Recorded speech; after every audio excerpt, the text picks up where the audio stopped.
यह एक काल्पनिक कहानी है। इसमें दिखाई गई घटनाएं, पात्र और संवाद पूरी तरह से लेखक की कल्पना पर आधारित हैं। इसका कोई संबंध किसी वास्तविक व्यक्ति या घटना से नहीं है। आरव के ठीक सामने बिजली की एक ऐसी खाई खड़ी थी जो दूर क्षितिज तक फैली हुई थी। इसे बिजली खाई क्यों कहा जाता था?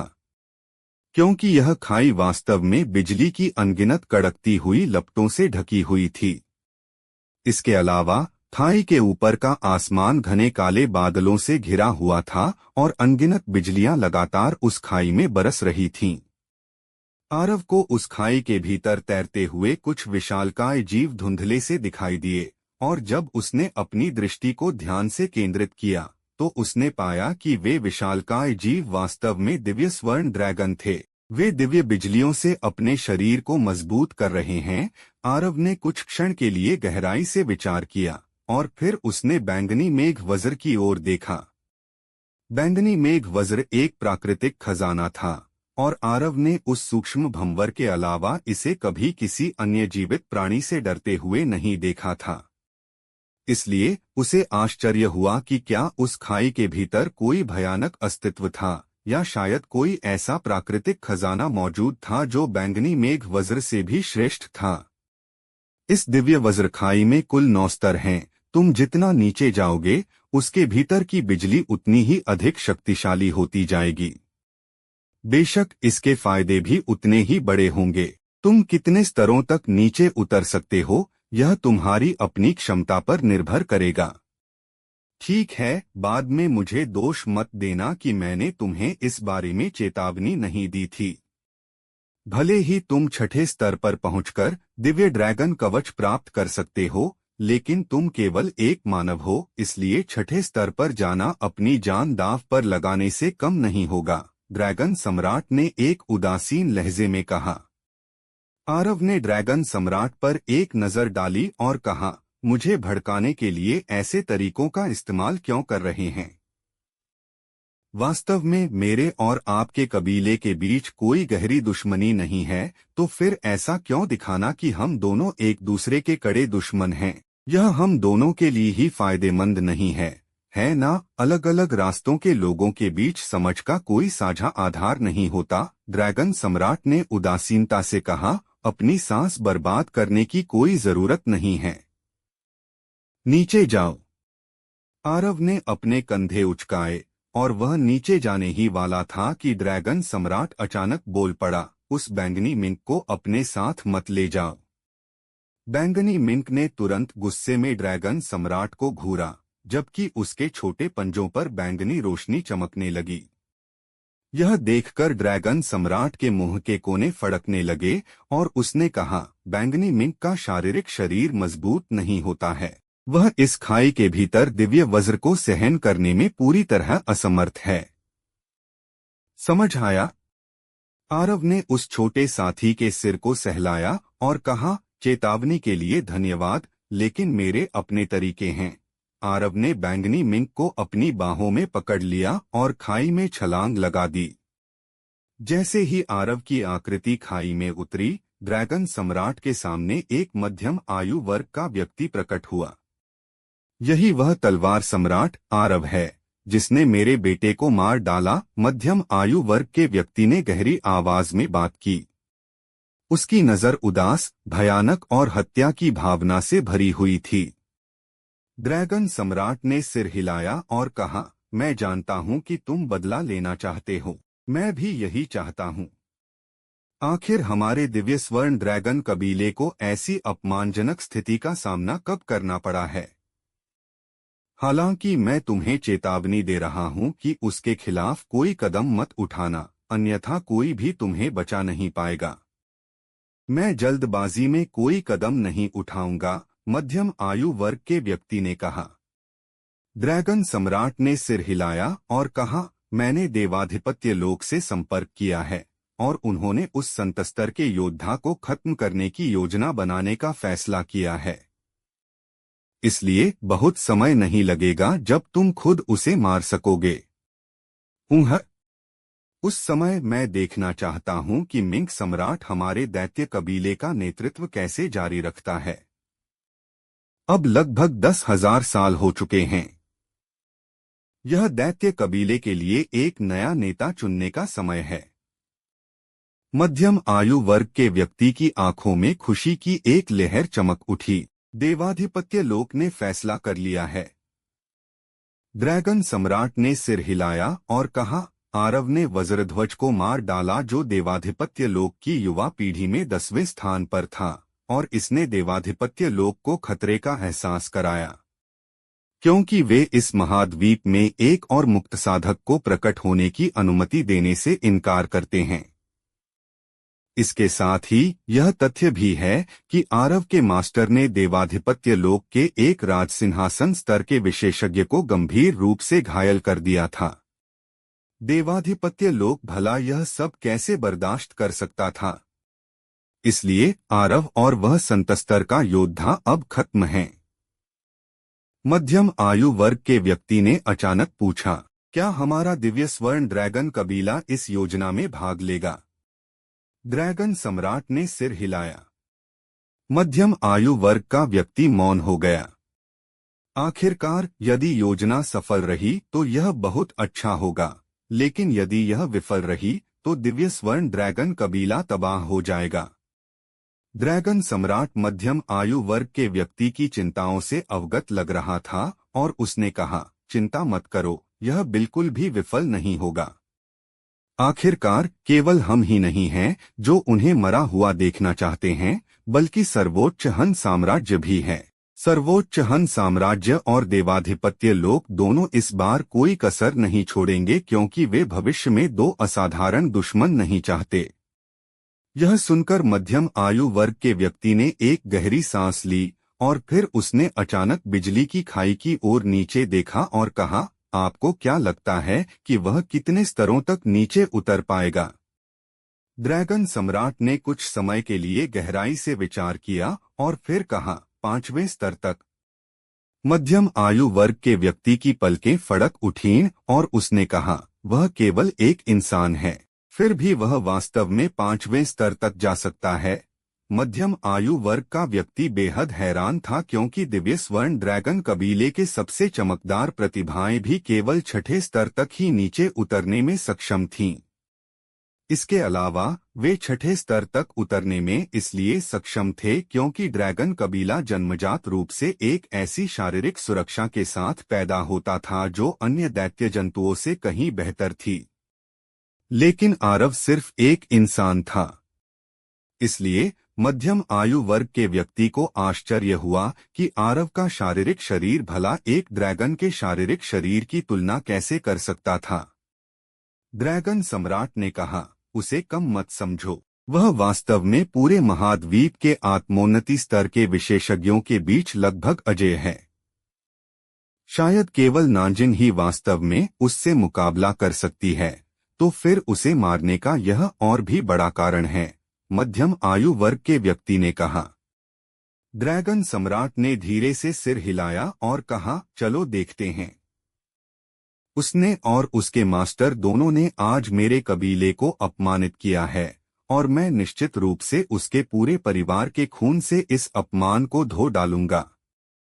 मध्यम आयु वर्ग के व्यक्ति ने अचानक कहा, क्या होगा अगर वह 7वें स्तर तक उतर जाए? क्या यह संभव भी है? ड्रैगन सम्राट उपहास के साथ हंसा और फिर उसकी आकृति उस स्थान से गायब हो गई। मध्यम आयु वर्ग का व्यक्ति भी उपहास के साथ हंसा, क्योंकि उसे लगा कि उसकी बात काफी हास्यास्पद थी, क्योंकि पिछले 10,000 वर्षों में आत्मोन्नति स्तर का एक भी दिव्य स्वर्ण ड्रैगन 7वें स्तर तक उतरने में सक्षम नहीं हुआ था। राजसिंहासन स्तर के दिव्य स्वर्ण ड्रैगन 7वें स्तर तक उतर सकते थे, लेकिन वे ऐसा नहीं कर सकते थे क्योंकि राजसिंहासन स्तर के विशेषज्ञों को दिव्य बिजली खाई में प्रवेश करने से प्रतिबंधित किया गया था। इस प्रतिबंध की अवज्ञा करने वालों को ड्रैगन कबीले के पूर्वज द्वारा शाप दिया जाता था। इसलिए दिव्य स्वर्ण ड्रैगन कबीला भी नहीं जानता था कि 7वें स्तर में क्या निवास करता है। जहां तक 8वें और 9वें स्तर की बात है, यदि कबीले में कोई रिकॉर्ड नहीं छोड़ा गया होता तो वे सोचते कि 7वां स्तर ही सबसे गहरा स्तर था। क्योंकि सातवां स्तर ऐसी जगह नहीं थी जिसका सामना आत्मोन्नति स्तर के विशेषज्ञ कर सकें। मध्यम आयु वर्ग के व्यक्ति ने अपना सिर हिलाया और उस स्थान से गायब हो गया। बिजली की खाई में प्रवेश करने के बाद आरव को सबसे पहले आराम का एहसास हुआ। हाँ, आराम। दिव्य बिजली ने उसे कोई परेशानी नहीं दी और इसके बजाय उसे ऐसा महसूस हुआ जैसे उसका मालिश किया जा रहा हो। यह बेहद आरामदायक था। इसलिए आरव ने तुरंत दूसरे स्तर पर जाने का फैसला किया। हालांकि दूसरा स्तर भी वैसा ही था, इसलिए वह नीचे की ओर बढ़ता रहा। कुछ ही समय में आरव 5वें स्तर पर पहुंच गया और यहां पहुंचने पर उसने आखिरकार अपनी भौहें सिकोड़ी, क्योंकि अब यह आरामदायक नहीं लग रहा था बल्कि सुन्न करने वाला था। बिजली मजबूत होती जा रही थी, इसलिए उसका पूरा शरीर यहां काफी असहज महसूस कर रहा था। हालांकि यह गंभीर नहीं था, इसलिए आरव निर्णायक रूप से छठे स्तर पर उतर गया। जैसे ही वह छठे स्तर पर पहुंचा, बैंगनी रोशनी की एक किरण चमकी और वह छोटा साथी तुरंत आदिकालीन शक्ति स्तंभ के भीतर चला गया। आह! आरव के मुंह से एक सिसकारी निकली, क्योंकि छठे स्तर की बिजली 5वें स्तर की बिजली से कुछ दर्जन गुना अधिक भयानक थी। हालांकि आरव चिंतित नहीं था बल्कि प्रसन्न था, क्योंकि उसने देखा कि वह बिजली वास्तव में उसके शरीर को मजबूत कर सकती थी, लेकिन किसी वजह से इसका असर काफी कम था। ड्रैगन सम्राट ने कहा था कि मुझे छठे स्तर पर पहुंचने पर दिव्य ड्रैगन कवच प्राप्त करने का अवसर मिलेगा। क्या मुझे इसे स्वयं समझना होगा या अन्य तरीकों से प्राप्त करना होगा? उफ, वह बूढ़ा कमीना! मैं निश्चित रूप से एक दिन उसकी खाल उधेड़ दूंगा। आरव दिव्य ड्रैगन कवच को बहुत महत्व देता था, क्योंकि यदि वह इसे प्राप्त कर लेता तो उसका शारीरिक शरीर निश्चित रूप से एक स्तर और बेहतर हो सकता था। दुर्भाग्य से ड्रैगन सम्राट ने उसे यह नहीं बताया था कि इसे कैसे प्राप्त किया जाए। आरव ने कुछ देर विचार किया और फिर नीचे की ओर बढ़ना जारी रखा। भले ही यहाँ की बिजली उसे थोड़ा असहज महसूस करा रही थी, लेकिन आदिज्योति बैंगनी ऊर्जा द्वारा पुनर्गठित उसका शरीर अभी भी यहाँ की बिजली का सामना करने में सक्षम था। वह जितना नीचे जा रहा था, बिजली उतनी ही मजबूत होता जा रहा था। आरव 7वें स्तर के करीब पहुंचकर रुक गया, क्योंकि उसके आसपास की बिजली अब एक हाथ के आकार का नहीं था बल्कि एक खंभे की तरह मोटी थी। हर रात की कहानी, हर दिन का धमाका, सिर्फ स्टोरी हंगामा पर। तो अभी सब्सक्राइब करें और बेल आइकन दबाएं, क्योंकि अगली कहानी आप मिस ना कर पाए। बिजलियों के ये खंभे लगातार उस पर प्रहार कर रहे थे और उसके पूरे शरीर को दर्द पहुंचा रहे थे। आरव जानता था कि वह जबरदस्ती नीचे नहीं जा सकता। बैंगनी मेघ वज्र अभी भी उसके सामने बना हुआ था। आरव के आश्चर्य का ठिकाना नहीं रहा जब उसने देखा कि आसपास की बिजली से बैंगनी मेघ वज्र को कोई खतरा नहीं था, और यहाँ तक कि बिजलियों के वे खंभे बैंगनी मेघ वज्र से थोड़ा डर भी रहे थे। क्या वह चीज जिससे बैंगनी मेघ वज्र डरता है और नीचे है? आरव ने एक पल के लिए विचार किया और फिर अपने दिमाग के भटकाने वाले विचारों को दूर कर दिया और उसने बिजलियों के खंभों को खुद पर अपनी इच्छानुसार प्रहार करने दिया। आरव इस बात से अनजान था कि जब उसने छठे स्तर में प्रवेश किया था तो पूरा दिव्य स्वर्ण ड्रैगन कबीला उत्साह से उबल रहा था और अनगिनत ड्रैगन दिव्य वज्रखाई के किनारे पहुंच चुके थे। वह कौन है जो छठे स्तर के सबसे गहरे क्षेत्र में प्रवेश कर चुका है? क्या हमारे कबीले में कोई और प्रतिभा प्रकट हुई है? क्या यह लौंग हो सकती है? क्या बकवास है? लौंग अभी भी बंद दरवाजों के पीछे साधना कर रही है। वह भला दिव्य बिजली खाई के भीतर कैसे हो सकती है? अगर यह लौंग नहीं है तो क्या यह तियान है? यह भी संभव नहीं लगता। वह इस समय हमारे कबीले की विरासत प्राप्त कर रहा है, इसलिए उसका यहाँ होना असंभव है। शांत हो जाओ। ड्रैगन सम्राट यहाँ हैं। ड्रैगन सम्राट और पहले का वह मध्यम आयु वर्ग का व्यक्ति खाई के किनारे पहुंचे और उन दोनों के चेहरे के भावों को अत्यंत विकृत कहा जा सकता था, क्योंकि उन्होंने उम्मीद नहीं की थी कि आरव खाई में प्रवेश करते ही सीधे छठे स्तर के सबसे गहरे क्षेत्र में उतर जाएगा। क्या वह वास्तव में सिर्फ एक इंसान है? ठीक इसी क्षण सुनहरे स्केल से ढकी एक महिला ड्रैगन सम्राट के सामने प्रकट हुई और उसने उसकी ओर देखते हुए कहा, दादाजी, क्या हमारे कबीले में कोई और प्रतिभा प्रकट हुई है? वह कौन है? ड्रैगन सम्राट के मुंह के कोने थोड़े फड़क उठे और उसने कहा, नीचे कोई ड्रैगन नहीं है। वह एक इंसान है। तुमने उसका नाम सुना ही होगा। वह मानव दुनिया का तलवार सम्राट है। वही तलवार सम्राट जिसने संत खंडहर के बाहर कियान को मार डाला था। उस महिला की भौहें तन गईं जबकि उसकी आंखों में हत्या की भावना उमड़ पड़ी। ड्रैगन सम्राट ने अपनी भौहें सिकोड़ी और कहा, लिंगेर, मैं जानता हूं कि तुम कियान का बदला लेना चाहती हो, लेकिन मैं तुम्हें चेतावनी दे रहा हूं कि चाहे जो हो जाए तुम उसे चुनौती मत देना। समझी दादाजी, क्या आपको लगता है कि मेरी वर्तमान ताकत एक इंसान का मुकाबला करने के लिए पर्याप्त नहीं है?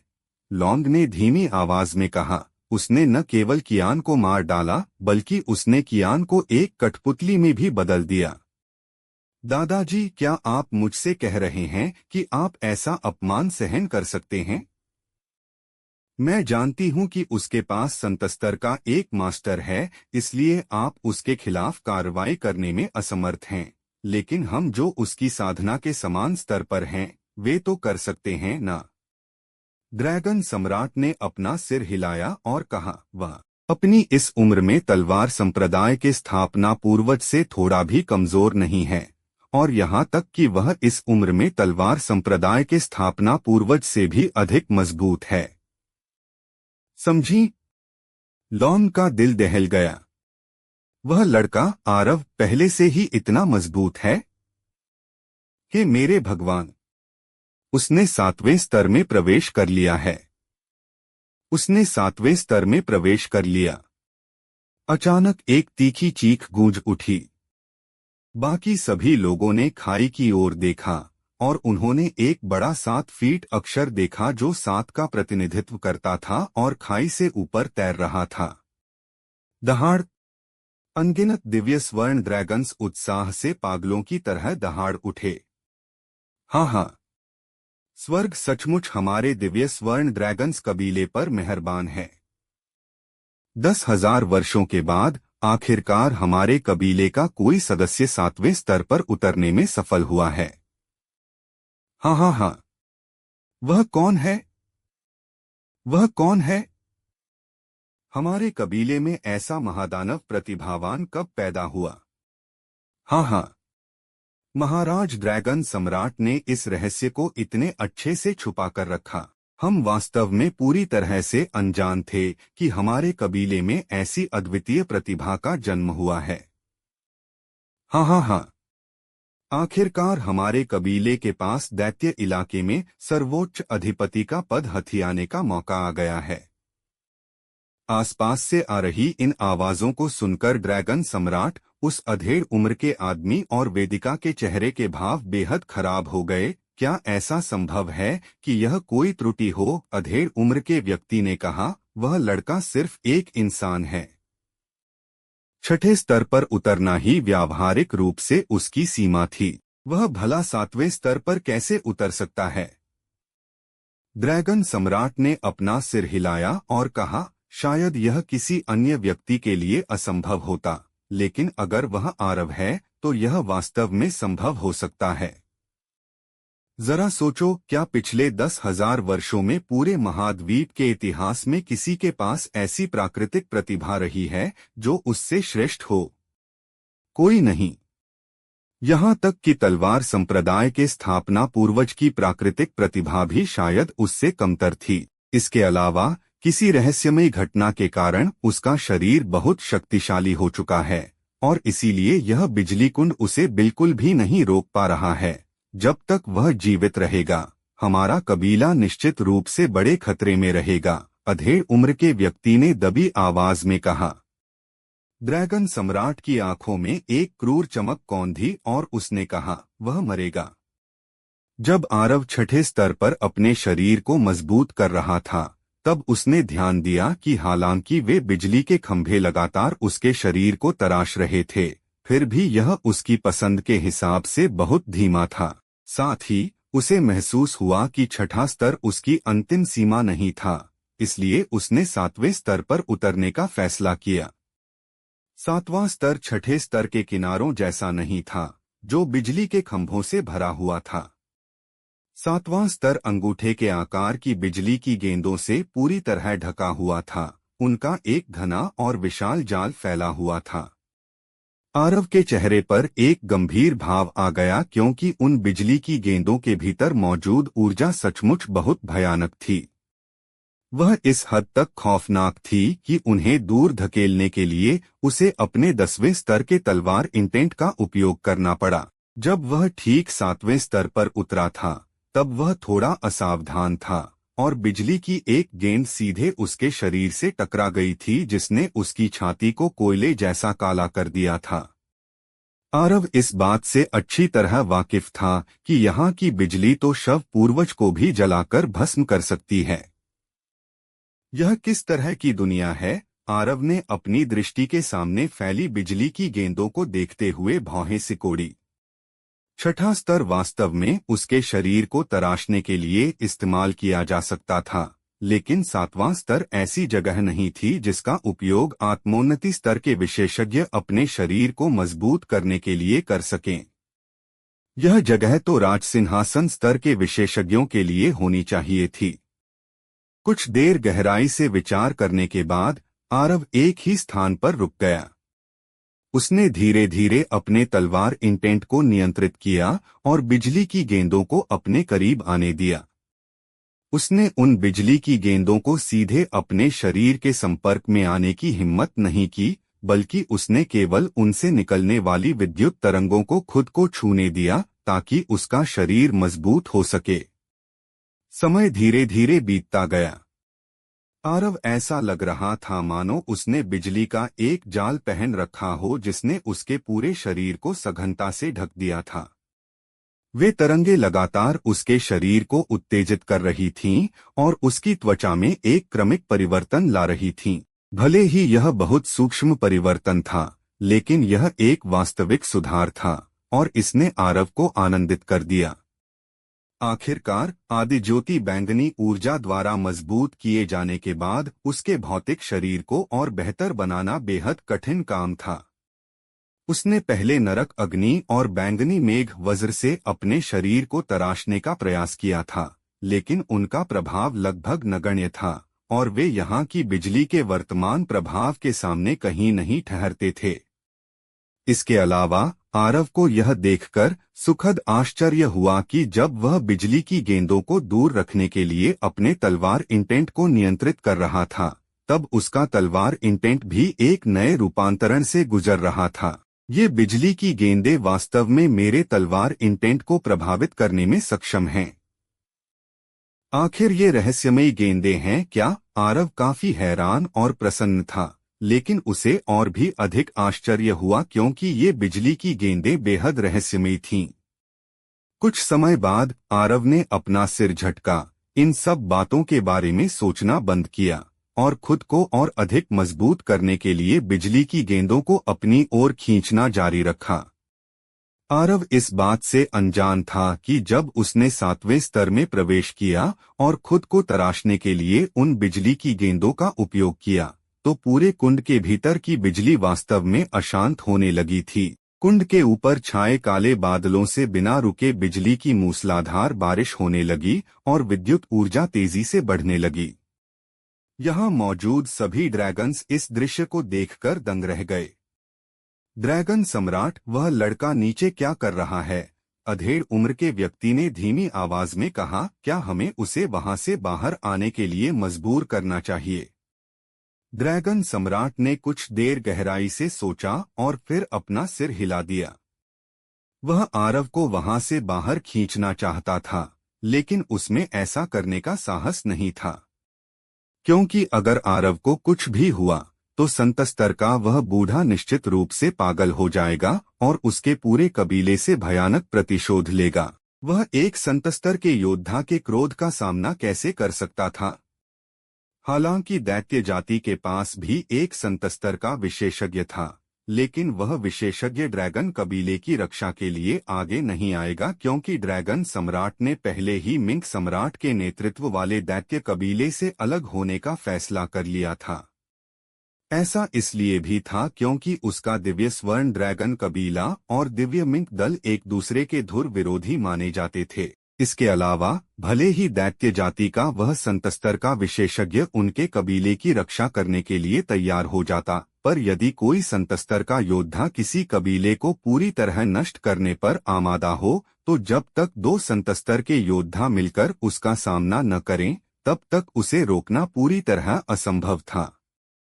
जब ड्रैगन सम्राट ने देखा कि आरव बिजली कुंड के भीतर इस तरह की हलचल पैदा कर रहा है, तो उसका खून खौल उठा। लेकिन स्थिति ऐसी थी कि न चाहते हुए भी उसके पास इसे बर्दाश्त करने के अलावा कोई दूसरा विकल्प नहीं था। क्या हमें उसे बस यूं ही नीचे तबाही मचाने देना चाहिए? अधेड़ उम्र के व्यक्ति ने अपनी भौहें सिकोड़ते हुए पूछा। ड्रैगन सम्राट कुछ देर मौन रहा और फिर उसने कहा, जाओ और सबसे गहरी गुफाओं में बैठे पूर्वजों को सूचित करो। उनसे कहो कि मैंने उस संतस्तर के बूढ़े को मारने की देवाधिपत्य लोक की योजना में अपने कबीले की पूरी शक्ति के साथ भाग लेने का निर्णय लिया है। अधेड़ उम्र के व्यक्ति का दिल यह सुनकर कांप उठा। वह कुछ पल के लिए शांत रहा, फिर पीछे मुड़ा और वहां से चला गया। इस बार उनके कबीले के पास पीछे हटने का कोई रास्ता नहीं था। जीत का मतलब कबीले की समृद्धि था और हार का सीधा अर्थ था उनका पूर्ण सर्वनाश। समय अपनी गति से बीतता रहा। आधा महीना बीत जाने के बाद आरव 7वें स्तर पर बिजली की गेंदों के भीतर पूरी तरह से घिर चुका था। समय समय पर बाहर निकलने वाले तलवार इंटेंट के अंशों के अलावा पूरा 7वां स्तर पूरी तरह से मौत की तरह शांत था। इसी तरह और 15 दिन बीत गए। अचानक आरव को घेरे हुए बिजली की गेंदों के बीच से तलवार की एक तीखी ऊर्जा बाहर निकली और पल भर में वे सभी गेंदें बिखर कर नष्ट हो गईं। उफ! आरव ने एक गहरी सांस ली और अपने मुक्के को हवा में सामने की ओर दे मारा। उसके प्रहार से सामने का स्थान तुरंत विकृत हो गया और एक अत्यंत अजीब दृश्य बन गया। यह देखकर आरव के होठों पर एक मुस्कान आ गई और उसने अचानक अपने दाहिने मुक्के को और घुमाया। बूम! उसके सामने का विकृत स्थान तुरंत टुकड़ों में टूट गया और वहां एक मुक्के के आकार का ब्लैक होल, काला छेद बन गया। केवल अपनी शारीरिक शक्ति से स्थान को कुचलने की क्षमता। मेरी वर्तमान शारीरिक शक्ति और रक्षात्मक क्षमता अब अधिकांश राजसिंहासन स्तर के विशेषज्ञों के बराबर होनी चाहिए। आरव ने आसपास की बिजली की गेंदों पर एक नजर डाली और कहा, ये सचमुच अमूल्य खजाने हैं। अब भले ही मेरा भौतिक शरीर उस बूढ़े कमीने से कमतर हो, फिर भी यह उससे बहुत ज्यादा पीछे नहीं होगा। मौका मिलने पर मुझे उस बूढ़े कमीने से मुकाबला करना चाहिए। उत्साह के कुछ पलों के बाद आरव की आकृति एक बार फिर चमकी और वह और नीचे की ओर उतर गया। वह वास्तव में यह जानने के लिए उत्सुक था कि 8वें स्तर में क्या छिपा है। जब आरव 8वें स्तर पर पहुंचा तो वह दंग रह गया, क्योंकि वह जगह पूरी तरह खाली थी। वहां 7वें स्तर की बिजली की गेंदों के एक विशालकाय संस्करण के अलावा और कुछ भी नहीं था। लेकिन ठीक इसी क्षण आरव के भीतर मौजूद नरक अग्नि, बैंगनी मेघ वज्र, ग्रीनवुड आत्मा और 9th नर्क हिमसमीर अचानक उसके शरीर से बाहर निकल आए। आरव ने बड़े विस्मय के साथ देखा कि उन सभी ने एक साथ मिलकर उस विशालकाय बिजली की गेंद पर हमला कर दिया था। दोस्तों, स्टोरी को लाइक, शेयर व सब्सक्राइब कर दिया करो, जिससे मुझे मोटिवेशन मिलता है। सरसराहट अचानक बिजली के उस गोले में से एक बेहद चमकदार और शानदार बिजली की किरण बाहर निकली और उसके संपर्क में आते ही चारों प्राकृतिक खजाने तुरंत 300 मीटर दूर जाकर गिरे। सरसराहट, बिजली का एक और तेज झटका बाहर निकला। यह बेहद तेज था और पलक झपकते ही चारों प्राकृतिक खजानों के सामने पहुंच गया। इसके बाद वह उनसे टकराया, जिससे वे और 300 मीटर पीछे जा गिरे। आरव ने बड़े आश्चर्य से देखा कि वे चारों प्राकृतिक खजाने अचानक एक साथ आए और आपस में जुड़कर एक विशाल तलवार में बदल गए। त्रितत्व, आरव ने थूक गटकते हुए कहा। ये चारों जीव बिजली के उस गोले से निपटने के लिए खुद ब खुद एक साथ मिल गए थे। आखिर बिजली का वह गोला क्या बला है? उसने इन चारों को अपनी आपसी दुश्मनी भुलाकर हाथ मिलाने पर मजबूर कर दिया था। आरव पूरी तरह हैरान और उलझन में था। जैसे ही उन्होंने उस विशाल तलवार का रूप लिया, वह आरव के नियंत्रण के बिना ही अपने आप आगे बढ़ी और बिजली के गोले से जा टकराई। इसी बीच उस गोले पर अचानक एक दरार दिखाई दी और फिर उसके भीतर से सफेद बिजली की एक तीव्र धार फूटी जो उस विशाल तलवार से टकरा गई। बूम! टकराव के बिंदु के आसपास का स्थान हिंसक रूप से कांप उठा और ऊर्जा की लहरें लगातार बाहर की ओर फैलने लगीं। इसी बीच चारों प्राकृतिक खजाने एक बार फिर दूर जा गिरे। यह दृश्य देखकर आरव की आंखें फटी की फटी रह गईं। बिजली का यह गोला आखिर किस तरह का राक्षस है? ओह! ठीक इसी समय उस गोले के भीतर से एक आवाज गूंजी, जिससे आरव की आंखें सिकुड़ गईं और उसने अपने हाथ में मौजूद लकड़ी की तलवार को कसकर पकड़ लिया। वे चारों प्राकृतिक खजाने वापस आरव के पास आ गए और अब उनमें आगे हमला करने की हिम्मत नहीं थी। वे एक साथ इस तरह सिमट गए मानो उन्होंने आपस में कोई गठबंधन कर लिया हो। बिजली का वह गोला तेजी से उमड़ा और उसका आकार बदलने लगा। तभी आरव के सामने एक छोटी बच्ची प्रकट हुई, जिसने लाल रंग का लबादा पहना हुआ था और उसके बालों की 2 चोटियां बंधी थीं। उसके चेहरे के नैनांश बेहद खूबसूरत थे और उसकी बड़ी बड़ी आंखें एकदम साफ और मासूम थीं। वह दिखने में बेहद प्यारी लग रही थी। आरव दंग रह गया। आखिर यह क्या अजीब चीज है? जैसे ही उस छोटी बच्ची की नजर चारों प्राकृतिक खजानों पर पड़ी, उसकी आंखें चमक उठीं और वह एक साफ और सुरीली आवाज में बोली, स्वादिष्ट। अपनी बात खत्म करते ही उसके पैरों के नीचे बिजली की एक कौंध चमकी और वह पलक झपकते ही आरव के सामने आ खड़ी हुई। इसके बाद उसने अपना एक हाथ बैंगनी मेघ वज्र की तरफ और दूसरा हाथ नरक अग्नि की तरफ बढ़ाया। नरक अग्नि और बैंगनी मेघ वज्र दोनों तुरंत बुरी तरह कांपने लगे और सीधे आदिकालीन शक्ति स्तंभ के भीतर गायब हो गए। जब उस बच्ची के हाथ में सिर्फ खाली हवा आई तो उसने अपनी पलकें झपकाईं। फिर उसने ग्रीनवुड आत्मा और 9th नर्क हिमसमीर को पकड़ने के लिए हाथ बढ़ाया। वे दोनों नरक अग्नि और बैंगनी मेघ वज्र जितनी तेजी से प्रतिक्रिया नहीं दे पाए थे, इसलिए वे तुरंत उसकी पकड़ में आ गए। इसके बाद आरव ने बड़े विस्मय से देखा कि वह बच्ची उन्हें अपने मुंह की तरफ ले जा रही थी। वह उन्हें खाने जा रही थी। आरव यह देखकर पूरी तरह सन्न रह गया। आरव ने उसे उन्हें खाने नहीं दिया। उसने भी आगे बढ़कर उन्हें पकड़ लिया, क्योंकि वह नहीं जानता था कि अगर इस बच्ची ने उन्हें निगल लिया तो क्या वह उन्हें कभी वापस पा सकेगा या नहीं। इस तरह आरव और वह छोटी बच्ची दोनों ही ग्रीनवुड आत्मा और 9th नर्क हिमसमीर का आधा आधा हिस्सा पकड़े हुए थे। उस छोटी बच्ची ने आरव की तरफ देखा और अपनी उसी साफ और सुरीली आवाज में कहा, तुम स्वादिष्ट नहीं हो। आरव की आंखों के कोने सिकुड़ गए और उसने कहा, अच्छी बच्ची बनो। तुम इन्हें नहीं खा सकती। उस बच्ची ने पलकें झपकाईं और कहा, तुम मेरा खाना मुझसे छीनना चाहते हो। तुम बहुत बुरे हो। उस बच्ची ने मुक्का तानकर हवा में लहराया, जो आरव के मुक्के के 1/3 आकार का भी नहीं था। भले ही उसका मुक्का बहुत छोटा था, लेकिन वह बिजली के एक गोले से ढका हुआ था। उस बिजली को देखकर आरव ने लापरवाही बरतने की हिम्मत नहीं की। उसने भी अपना मुक्का आगे बढ़ाया और उस बिजली के गोले से टकरा दिया। बूम! एक जबरदस्त विस्फोट हुआ और आरव और वह बच्ची दोनों कई कदम पीछे हट गए। आरव की आंखों में गहरा अचंभा था क्योंकि बिजली के प्रहार से उसका मुक्का सचमुच झुलस गया था। आह, दर्द हो रहा है। उस बच्ची ने अपना छोटा सा मुंह सिकोड़ लिया और उदास दिखने लगी। उसे देखकर आरव को थोड़ा तरस आया।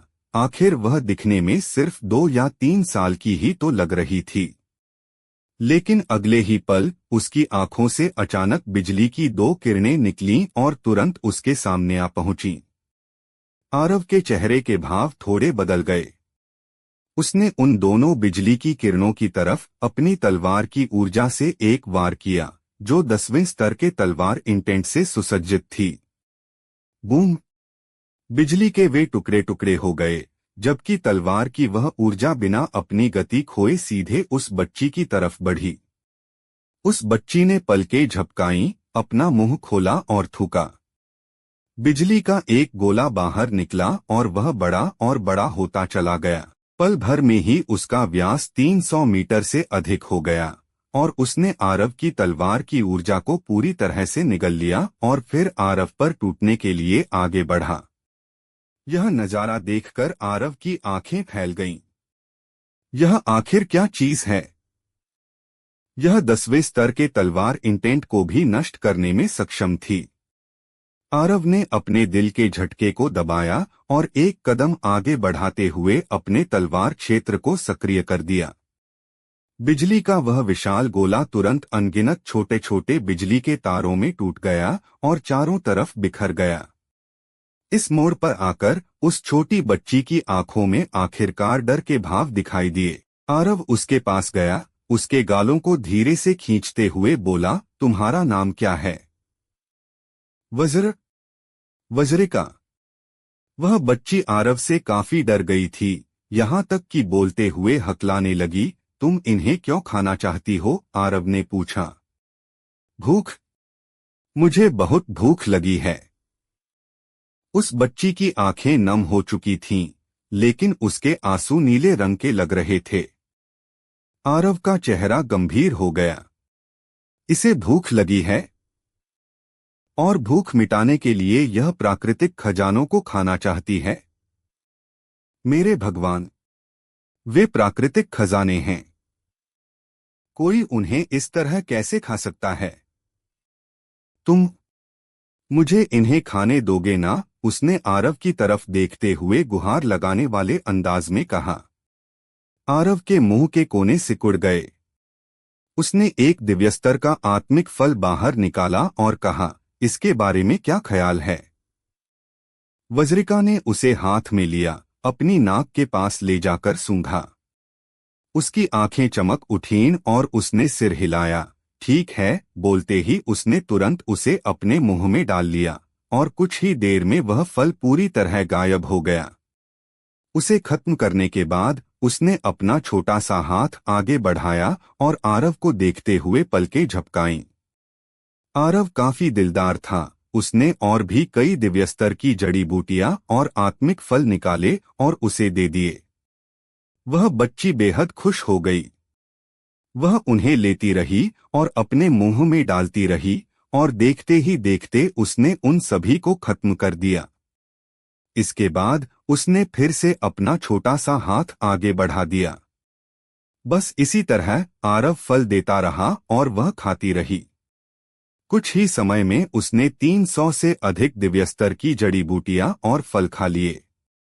इसके बावजूद ऐसा लग रहा था कि उसका पेट अभी भी नहीं भरा था। भले ही आरव के पास भारी मात्रा में दिव्यस्तर की जड़ी बूटियां और फल थे, लेकिन इस तरह लगातार खाते रहने से उसका दिल बैठा जा रहा था। फिर भी उसने उसे खाना जारी रखने दिया क्योंकि उसका यह त्याग व्यर्थ नहीं जा रहा था। इस समय तक वह बच्ची अब उसके प्रति आक्रामक नहीं थी, बल्कि यह कहना बेहतर होगा कि वह उसके काफी करीब आ चुकी थी। क्योंकि जब वह उसके पास आई तो उसके शरीर के आसपास कोई बिजली पैदा नहीं हुई। लगभग 2 घंटे बाद उस छोटी बच्ची ने अपना मुंह पोंछा। इसी बीच आरव ने जल्दी से 2 और आत्मिक फल निकाले और उसकी तरफ बढ़ा दिए। वह बच्ची मीठी मुस्कान के साथ बोली, मेरा पेट भर गया। आरव ने दिल से राहत की सांस ली।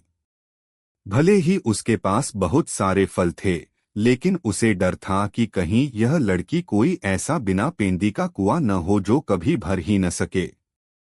सौभाग्य से आखिरकार उसका पेट भर गया था। आरव ने वे फल उसके हाथ में रखे और कहा, इन्हें रख लो और धीरे धीरे खाना, क्योंकि मैं अब जा रहा हूं। वज्रिका ने पलकें झपकाईं और फिर उसने जल्दी से आरव का हाथ पकड़ लिया और उसे हिलाते हुए बोली, मत जाओ। मुझे भूख से बहुत डर लगता है। आरव का चेहरा अजीब हो गया। यह मुझे क्या समझती है? खाने की कोई बोरी? इसी बीच उसने अचानक आरव का हाथ खींचा और एक निश्चित दिशा में दौड़ने लगी। आरव अचानक हुए इस खिंचाव से हैरान रह गया और वह लगभग जमीन पर गिरने ही वाला था। कितनी भयानक ताकत है! यह आखिर क्या चीज है?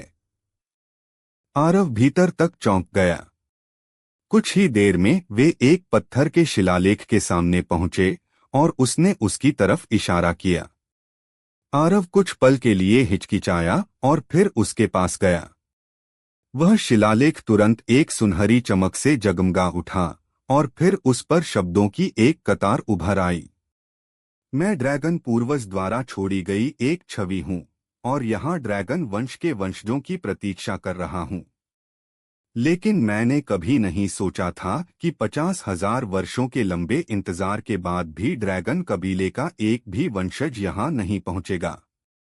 क्या मेरा ड्रैगन वंश समाप्त हो चुका है या विनाश विद्रोही अधिपति उस सील से मुक्त हो चुके हैं? 50,000 वर्षों के इस इंतजार ने मेरी सारी ऊर्जा सोख ली है और कल मैं हमेशा के लिए विलीन हो जाऊंगा। मेरे पास इस पत्थर के शिलालेख के भीतर ड्रैगन पूर्वज की विरासत को सुरक्षित रखने के अलावा कोई विकल्प नहीं बचा है। मुझे उम्मीद है कि मेरे ड्रैगन वंश के वंशज इसे हासिल करने में सफल होंगे।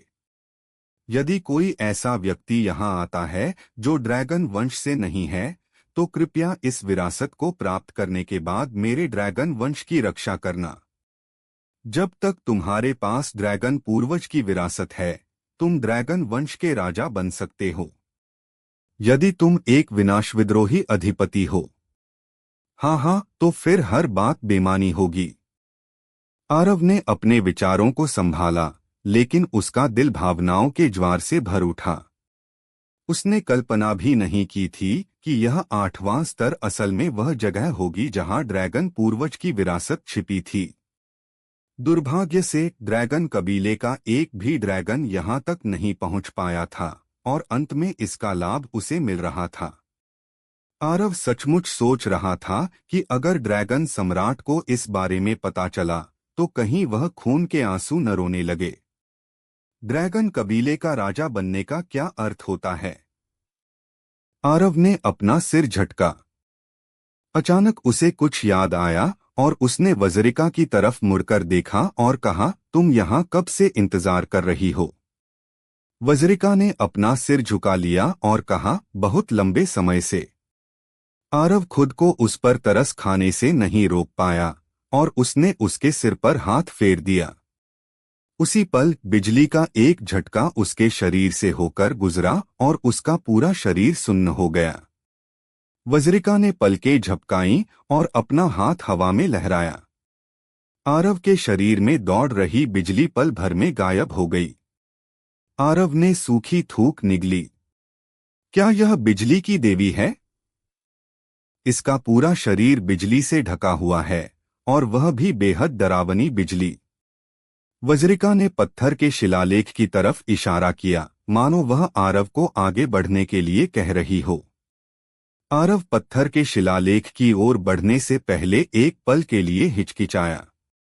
भले ही ड्रैगन पूर्वज की विरासत को स्वीकार करना खतरनाक हो सकता था, लेकिन वह इसे छोड़ना नहीं चाहता था। या यूं कहें कि अगर अपनी ताकत बढ़ाने का एक भी मौका मिलता तो वह कदम पीछे खींचने से साफ इनकार कर देता। जैसे ही उसका हाथ उस शिलालेख से छुआ, उसके भीतर से अचानक सुनहरी रोशनी की एक तीव्र धार फूटी। उस सुनहरी रोशनी ने तुरंत आरव को अपने घेरे में ले लिया, और फिर उस सुनहरी रोशनी के बीच लाल रंग के तरल पदार्थ के महीन धागे दिखाई देने लगे, जो तेजी से आरव के शरीर की तरफ बढ़ने लगे। जैसे ही वे लाल तरल पदार्थ के धागे आरव की त्वचा के संपर्क में आए, वे बिना किसी रुकावट के उसकी त्वचा को भेदकर सीधे उसके शरीर के भीतर समाने लगे। जैसे ही वह लाल तरल उसके भीतर उतरा, आरव के मुंह से एक दर्दनाक चीख निकल पड़ी और फिर उसकी त्वचा का रंग बदलने लगा। आरव के पैर पर अचानक एक शुद्ध सोने का स्केल उभर आया, और फिर दूसरा, फिर तीसरा। यह प्रक्रिया अत्यधिक कष्टदायी थी, और यह उस समय से कम कुछ दर्जन गुना अधिक दर्दनाक थी जब उसने नरक अग्नि से अपने शरीर को मजबूत किया था। आरव की इच्छाशक्ति कितनी मजबूत थी! वह नरक अग्नि से शरीर को मजबूत करने के समय होने वाले असहनीय दर्द को भी सहन करने में सक्षम रहा था, लेकिन इस समय वह अपनी चीख को रोक नहीं पाया। ऐसा इसलिए था क्योंकि ये स्केल, शल्क, उसके शरीर के भीतर से बाहर की ओर उग रहे थे, और बाहर निकलते समय वे उसकी त्वचा और मेरिडियन को पूरी तरह से चीर रहे थे। इसके अलावा आरव ने ध्यान दिया कि वह लाल रंग का तरल पदार्थ उसके भीतर मौजूद रक्त के साथ संघर्ष कर रहा था। वह लाल तरल पदार्थ उसके मूल रक्त को नष्ट करने का इरादा रखता था, लेकिन उसका रक्त आदिज्योति बैंगनी ऊर्जा द्वारा शुद्ध किया जा चुका था और बेहद शक्तिशाली हो चुका था। इसलिए उस पत्थर के शिलालेख का लाल तरल पदार्थ उसके मूल रक्त को नष्ट करने में असमर्थ रहा। इसके अतिरिक्त आरव का अपना रक्त उसके शरीर में प्रवेश करने वाले इस नए रक्त का पूरी तरह से विरोध कर रहा था, जिसके कारण दोनों उसके भीतर एक दूसरे से टकराने लगे। इस तरह की घटना आरव के लिए किसी घोर मानसिक और शारीरिक यातना से कम नहीं थी, क्योंकि उन दोनों के बीच होने वाली हर एक टक्कर उसे असहनीय और हिंसक दर्द दे रही थी। एक तरफ उसके भीतर दो अलग अलग प्रकार के रक्त आपस में लड़ रहे थे, तो दूसरी तरफ उसकी त्वचा से महीन सुनहरे स्केल लगातार बाहर आ रहे थे। कुछ ही समय में आरव का निचला शरीर पूरी तरह से उन महीन स्केल से ढक गया। ये स्केल सिकाड़ा, झींगुर के पंखों की तरह बेहद महीन थे, लेकिन इनके किनारे तलवार की तरह धारदार थे। अचानक आरव के सिर के ऊपरी हिस्से से सुनहरे ड्रैगन के सींगों का एक जोड़ा बाहर निकल आया। वे लगभग 30 सेंटीमीटर लंबे थे, और आरव के सिर पर वे बेहद अजीब और डरावने लग रहे थे, क्योंकि अब वह किसी भी तरह से इंसान दिखाई नहीं दे रहा था। दूसरी ओर उसके भीतर के दोनों प्रकार के रक्त अभी भी एक दूसरे के सामने झुकने को तैयार नहीं थे और लगातार लड़ रहे थे, जिसने आरव को तीव्र और असाधारण दर्द से पूरी तरह से व्याकुल कर दिया था। जिस समय आरव ड्रैगन पूर्वज की विरासत प्राप्त कर रहा था, ठीक उसी समय सर्वोच्च हन साम्राज्य के संतस्तर के विशेषज्ञ ध्वंसकाल सम्राट और 30 राज सिंहासन स्तर के विशेषज्ञ प्राचीन नगर पहुंच चुके थे।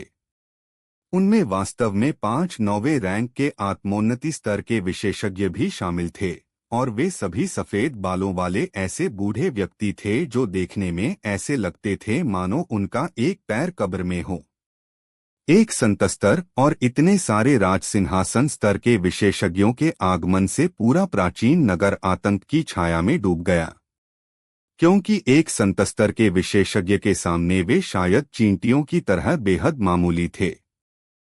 बुजुर्ग मुनिश और आरव का मरना निश्चित है, और मानव जाति को एकजुट होना ही होगा। इस बारे में आपका क्या विचार है? ध्वंसकाल सम्राट ने प्राचीन नगर की ओर देखते हुए उदासीनता से कहा। बुजुर्ग मुनिश हवा में प्रकट हुए और बोले, क्या आपके केंद्रीय क्षेत्र का अब नियमों का पालन करने का कोई इरादा नहीं है? क्या आपको मुझ पर विजय पाने की अपनी क्षमता पर इतना अधिक भरोसा है?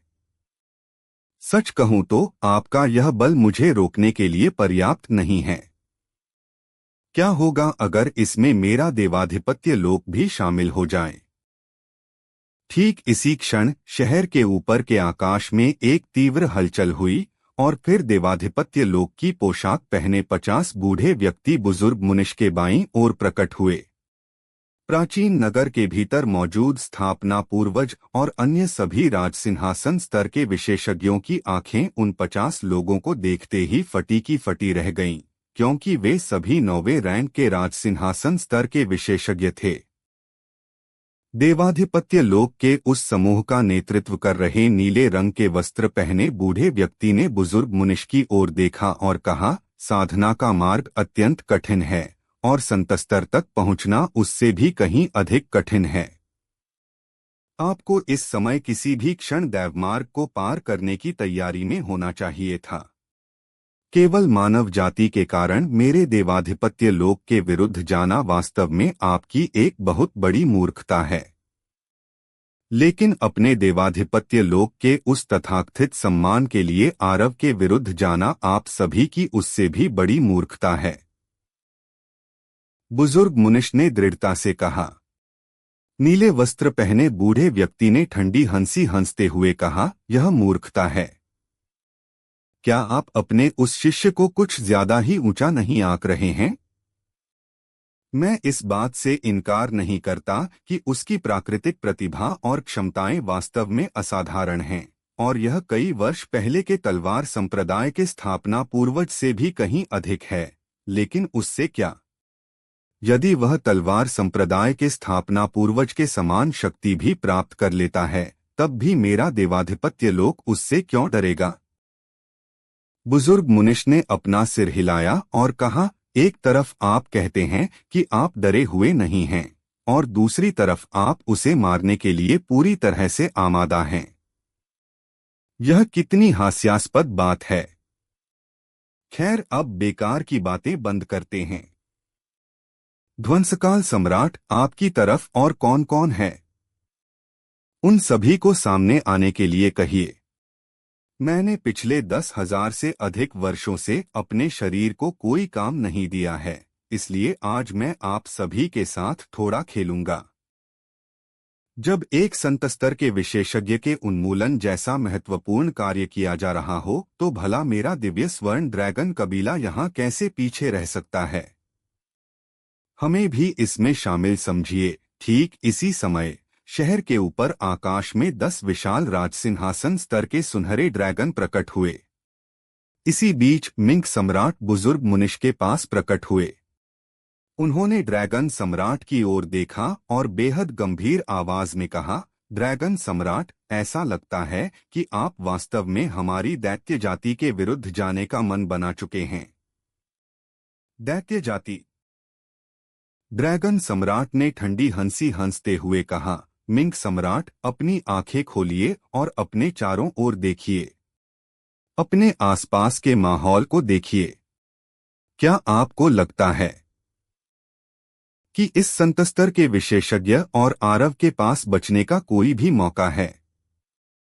देवाधिपत्य लोक से लड़ने के लिए उनके साथ हाथ मिलाना हमारी दैत्य जाति को सीधे विनाश की ओर ले जाने जैसा है। भला मेरा कबीला इस बात के लिए कभी कैसे सहमत हो सकता है? मेरा अग्निशिखा कबीला भी इस बात से पूरी तरह असहमत है। इसी बीच आकाश को पूरी तरह से ढकने वाले 10 धधकते हुए लाल फिनिक्स वहां प्रकट हुए। यह दृश्य देखकर मिंग सम्राट का चेहरा पूरी तरह से उतर गया। अग्निशिखा, क्या आपका कबीला भी देवाधिपत्य लोक का साथ देने का इरादा रखता है? दैत्य क्षेत्र में 4 ऐसे कबीले थे जिन्हें नियंत्रित करना उनके वश में नहीं था, और वे थे अग्निशिखा, दिव्य स्वर्ण ड्रैगन, वज्रदंत और महाकच्छप कबीले।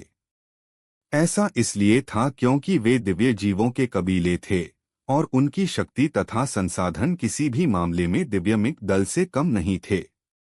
फिनिक्स समूह का नेतृत्व कर रही मुख्य फिनिक्स ने एक महिला का रूप धारण किया और कहा, अगर दैत्य जाति दक्षिणी क्षेत्र का साथ देती है तो मुझे इसमें अपना कोई भविष्य दिखाई नहीं देता।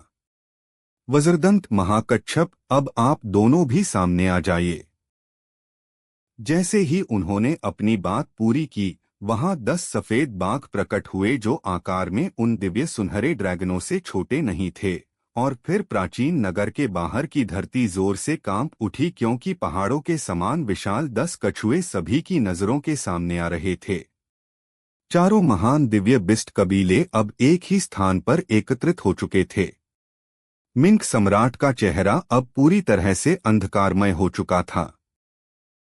ठीक इसी क्षण देवाधिपत्य लोक के उस नीले वस्त्र पहने व्यक्ति ने अचानक कहा, मिंक सम्राट, मेरे देवाधिपत्य लोक और दैत्य जाति के बीच कोई पुरानी शत्रुता नहीं है।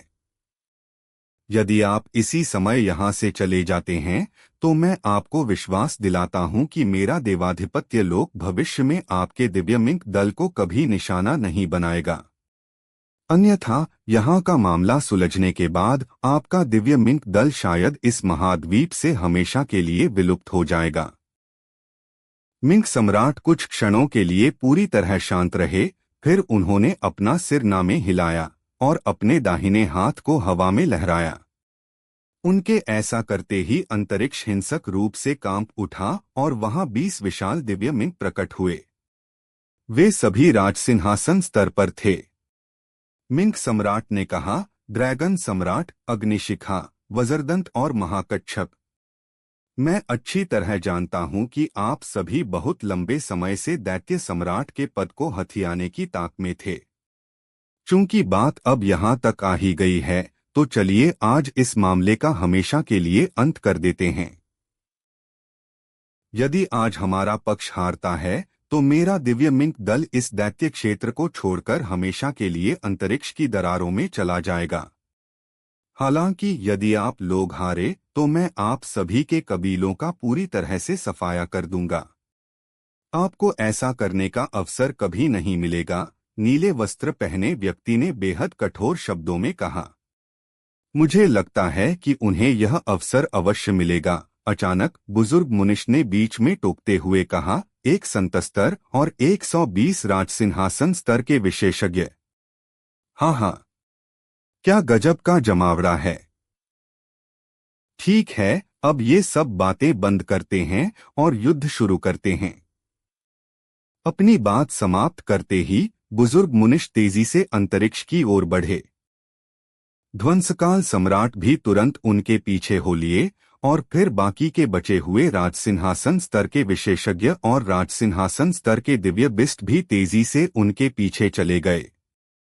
मिंक सम्राट भी अपने दिव्य मिंक दल को लेकर आगे बढ़ने ही वाले थे कि तभी बुजुर्ग मुनिश की आवाज अचानक गूंज उठी, आप लोग बस प्राचीन नगर की रक्षा करें और देवाधिपत्य लोक के अन्य राजसिंहासन स्तर के विशेषज्ञों को इस पर आक्रमण करने से रोकें। मिंक सम्राट ने कुछ क्षणों के लिए गहराई से विचार किया और फिर अपने दिव्य मिंक दल को वापस शहर के भीतर ले गए।